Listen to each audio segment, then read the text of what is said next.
اللي حصل في الفالنتين ده كان مهزله على كل السناجل، كان احساس كل واحد منهم وهو قاعد لوحده في الفالنتين كده بالظبط.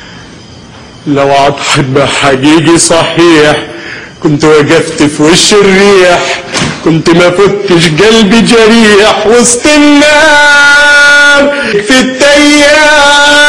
صدمة حقيقي تقيلة عليا، كان احساس بغدرك بيا كله مرار وانا بنهار. بس يا ترى كان بيقول ايه على صحابه المرتبطين وهم خارجين مع صاحبته؟ يا ابن المحظوظة يا فوزي ده زمن وايس.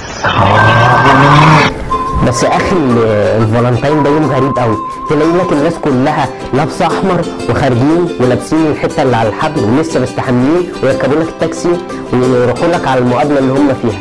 والمقابلات دي اساسا بتبقى حاجتين، يا اما فيها هديه يا اما ما فيهاش هديه. اللي فيها هديه ده بيبقى عيل توتو اساسا عيل توتو وارث قرشين من امه ولا من تيتو ومعاه بنت منحرفه ضاربين ورقه عرفي ومش لاقيين مطرح. هنعمل ايه؟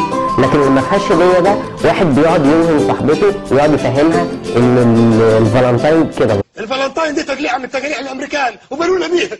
الفالنتين دي الناس بتصحى فيه الصبح يلبسوا استغفر الله العظيم ويقعدوا يتمايسوا على بعض طول اليوم ويبعثوا لبعض SMS كلها استغفر الله. ينزلوا يشتروا بتاعك دي استغفر الله العظيم ويلفوها واخرة الليل يتلموا مع بعض ويعملوا استغفر الله العظيم.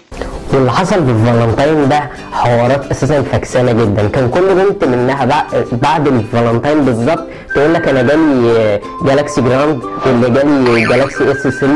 ليه يعني؟ ليه؟ هتجوز فاتن حماده؟ وكان قمه الرزاله لما صاحبك يتصل بيك ويقول لك يا معلم انا خارج انا والحته بتاعتي. طب انت هتعمل ايه دلوقتي؟ هتعمل ايه النهارده؟ طيب ايه يومك يعني؟ هيكون كالاتي: هطلع جمصه، افرش على الشط، وراقب بقى اسراب القريبس وهي بتحمي بيضها ضد هجمات السلطعون المتكرره. وطبعا كان كتير مننا بعد الفالنتين كان حاسس باحساس وحش قوي اللي هو ما خرجش واللي هو ما عملش فالنتين ايه اصلا. انا جاي مسؤول.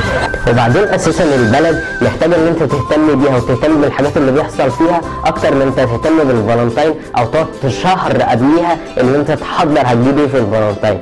احب اقول لكل واحد خرج في الفالنتين او كان رايح يقابل في الفالنتين يلا يا عمرو.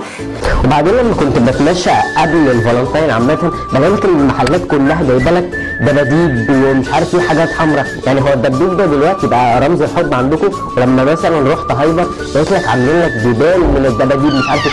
بابا بابي تين تخليك فيها بابا انت بتعمل ايه انا وسايب مذاكرة؟ انا بصور حلقه الفالنتين والله بصور حلقه الفالنتين. فالنتين مين؟ ما تنسوش تعملوا لايك وسبسكرايب للقناه وما تنسوش تعملوا فيديو